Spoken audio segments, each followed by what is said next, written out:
Hello, welcome to today's InstaLive, and today we are talking about managing negative thinking. And this is a very important topic because so many people who are trying to conceive are faced with negative thinking that affects their daily lives.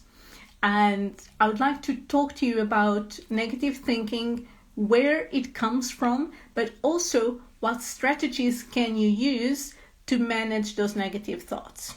Now, let me start by telling you that a few days ago, I asked in my Instagram stories how many people had negative thoughts in their TTC journey, and around 80% of people are having negative thoughts on a daily basis. That means that 80% of you are carrying around in your back the belief that maybe the cycle is not going to work, or that something is wrong with your bodies, or that you are never going to be a mom, or maybe that your partner is going to leave you. Whatever the negative thought it is that you're carrying it around, it means that there's so many of you carrying it around. However, I would like to tell you that there's ways to manage that. And I'm not here to tell you that you can just switch from negative thinking to positive thinking, because that is also not good for you when you are forcing yourself to be positive about a situation that is maybe really shitty situation. So how can you be positive about that? What I would like to help you today is to use some strategies to have a realistic thought, to consider not only the reasons why this might not work, but also to consider the reasons why this might indeed work, because this situation is different from the previous situations you've had in the past. So we're going to have a realistic thought instead of having a negative or a positive thought. So this is what I would like to talk to you today.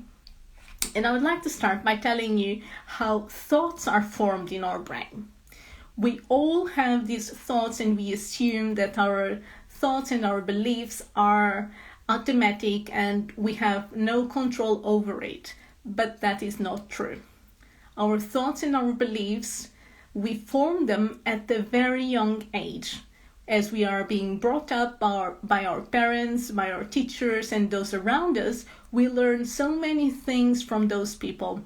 And we are having these learning experiences that we believe, these have worked for all these other people whom we love and trust, and they ended up being really good human beings. So I'm going to take them as my own, and we do this automatically, and we grow old, and all of a sudden we're facing so many challenges, and it might be that those people, our adults whom we love and trust, they haven't faced those challenges. So maybe they haven't developed the skills that we as adults need to cope with the challenges. So those values, beliefs, those thoughts that we've gained are not the most useful to us. So it means that we need to develop something new. We need to adjust the thoughts, adjust the beliefs that we have, because we are being faced with unprecedented challenges that the people around us haven't faced. So these values and beliefs are not something static that we can't change. They are something that we can adjust over time. And once we understand that, we understand we have this power to make a difference to the way we are perceiving the world, because these values and beliefs are nothing more than a lens by which we see the world. We are all wearing different lenses. So different people who are going through similar circumstances may perceive that circumstance in a different way. So I might need to adjust the lenses so I can adjust my perception of what is happening around me, of the world around me, and the experience that I'm going through. And remember that all the lenses that we are wearing will end up affecting our feelings and our emotions. If you believe something about a circumstance, you might be feeling happy However, if you believe something else about that circumstance, you will feel sad or frustrated or hopeful. And whatever way your belief makes you feel, you will have certain actions. You will take certain actions. You might notice that when you're happy, you act in a certain way. When you are sad, you act in a completely different way. And the way we act in life ends up giving us the results that we have. So in psychology, this is called the self-fulfilling prophecy. And you might notice that sometimes you have something in your head and it ends up happening exactly the way you want it or the way you didn't want it to happen. This is not by chance. It's not by circumstance. It means that we have beliefs and sometimes we act in a way that we're not conscious of what we're doing. So maybe I believe that this is not going to work and I take certain actions that reinforce that belief, and then the cycle doesn't work and the initial thought that this treatment is not for me maybe ends up being reinforced. So we want to make sure that we are viewing the situation with an open mind. We want to perceive the situation maybe with clear lenses that are considering all the reasons why it might work and all the reasons why it might not work, so that we have a realistic thought about what is happening. And no matter what is happening around you, having negative thinking is absolutely normal, 100% normal. But if it's keeping you from getting on with life, with being able to enjoy other things that you wanted to enjoy, or maybe even engaging with a certain treatment, maybe there's something that you need to do about it.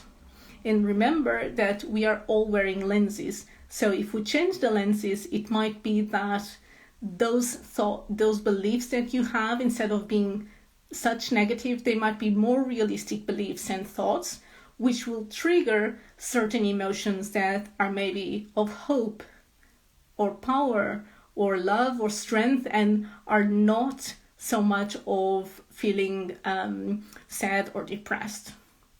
So we need to find ways of coping with it. And I have here 6 strategies that I would like to share with you. And the first one is recognizing thought distortions. I usually say you shouldn't believe everything that your brain thinks. You need to recognize these distortions. The first distortion that I would like to tell you about is black and white thinking. So have you noticed yourself maybe saying sentences like all or always or never? I never get pregnant, or everything always happens to me. So when we use those very definitive words, never, always, all, that is black and white thinking. So that is a thought distortion. If you find yourself doing that, it means that that thought is not a realistic thought. So you can catch it there and not believe what your brain is telling you. The second one, thought distortion, is called personalizing. And here is when we are assuming the blame for everything that is happening. Have you noticed that?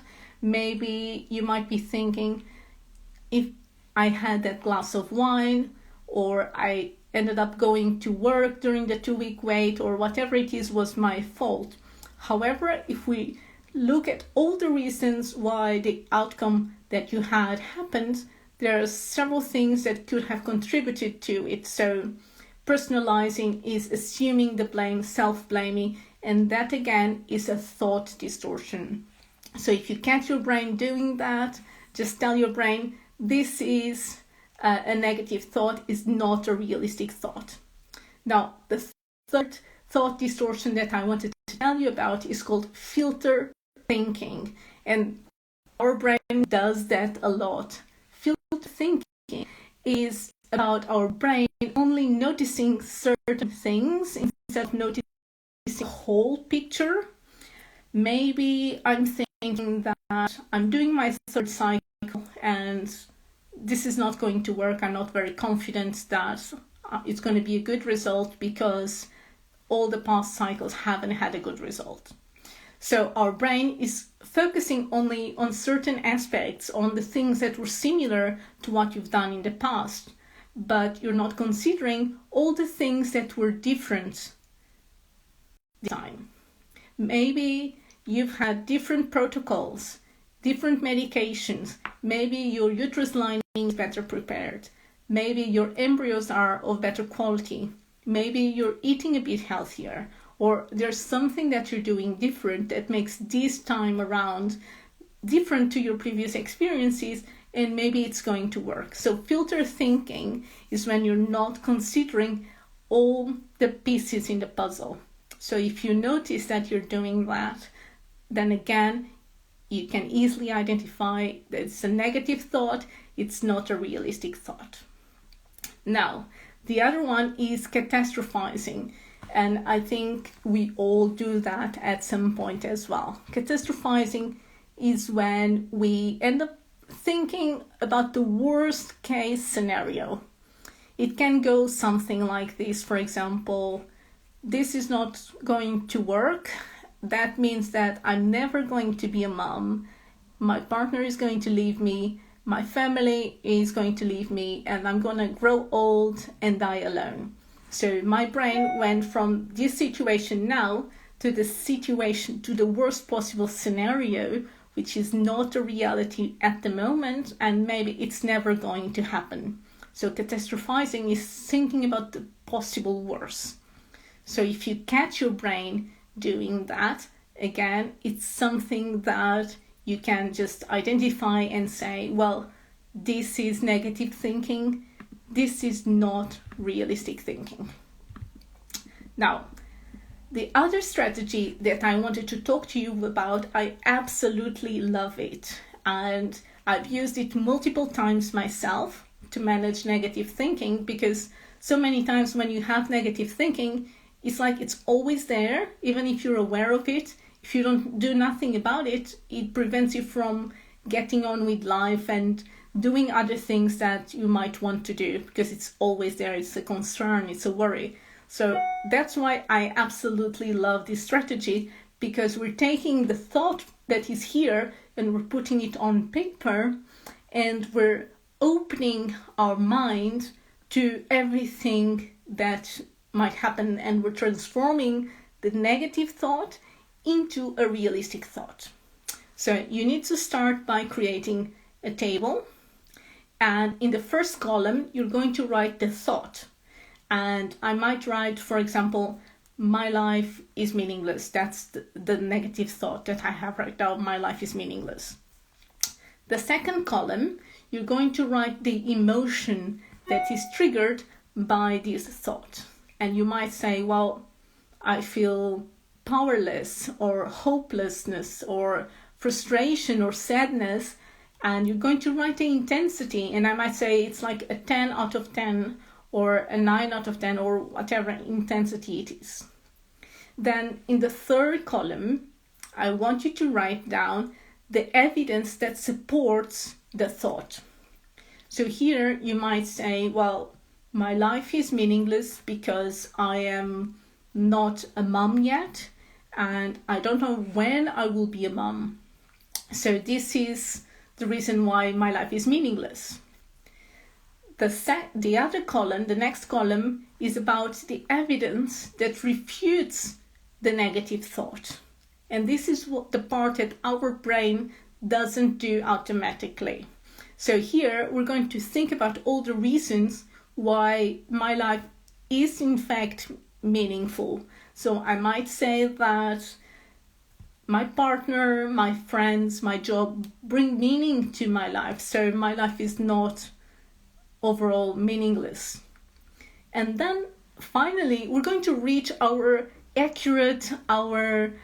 most accurate thought that is neither positive nor negative, it's just your reality. And you might say, even though I don't have children yet, I have a partner, I have a job, and I have friends that bring meaning to my life. So you're combining all the evidence that you have around you. And once you have this on paper, you will notice that those emotions that you had in the beginning are starting to soften down. So this is incredibly powerful. You can print it and put it in a place where you see it regularly, because it can make such a big difference to your life. Now, ready to the next strategy? Well, I have here, and it's called taking a break from negative thoughts. And you might ask me, how the hell can I do that? And it may seem impossible, but you can tell your thought the following. As soon as it comes to you and you're thinking, this is not going to work, or my body is not doing what it should be doing, you're going to say, this is a negative thought, because you've learned how to identify it now. And you're going to say, I'm going to engage with you in half an hour. I'm not going to engage with you right now because there's other things happening in my life that I need to look after, that I need to do, that I need to enjoy. So I'm not letting this negative thought take over my life and prevent me from doing everything else that I want to do. So here we're taking control back, and we're taking a break from the thought. Now, the next strategy is to release judgment, because so many times we have the negative thought and then we judge ourselves for having had this negative thought, and we have other negative emotions, and we're carrying this big bag of self-blame around us. So I would invite you to release judgment.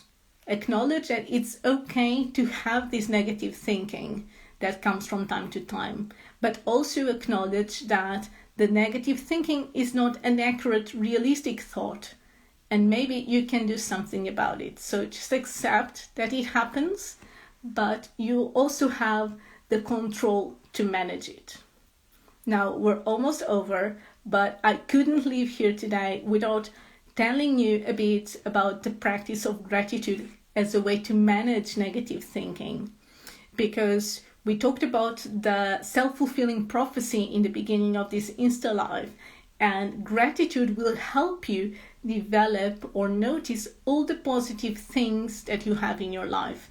And the more you notice, the more things you'll have, or the more aware you will be that they are in your life. So there are certain changes in your brain waves that start happening. So practicing gratitude, noticing the small things that are happening in your life that make it so good, is incredibly powerful. So it's one of my go-to strategies to help manage negative thinking.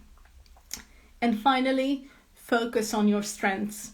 I know negative thinking can floor us, it can drain all our energy. So just make sure that you are focusing on all the things that are absolutely amazing about you.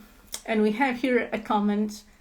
Hi, I think strong pain medication makes you overthink. How can you stop or slow down the overthinking? Yeah, so that's all about what we're talking in the beginning, the catastrophizing, all the thoughts. You're going through the worst case scenario. It's like a chain of thoughts. But again, the meditation can help. And learning how to identify the thought distortions that we were talking in the beginning can also be incredibly powerful, because you're noticing that your brain is doing the negative thinking and not the realistic thinking. So this can be incredibly powerful. I will leave this video on IGTV for all of you who want to watch it from the beginning. And finally, I would like to tell you that this InstaLive is part of our strategy called the Enhanced Fertility Program. This is a product that has been launched in 2018 to help so many women and couples get pregnant. And it focuses on providing you the knowledge, the support, and the hope that you need to go ahead with such a difficult journey. Now, we have an app coming in November 2020, and I'm giving free access to everyone who wants to have early access. So if you want to join us for free in our beautiful app to get amazing knowledge, education, support during your journey, all you need to do is go through the link in bio and register. And I'm more than happy to support you during your journey. If you have any questions, just send me an EM or write it in comments or send me an email. Thank you so much for watching today.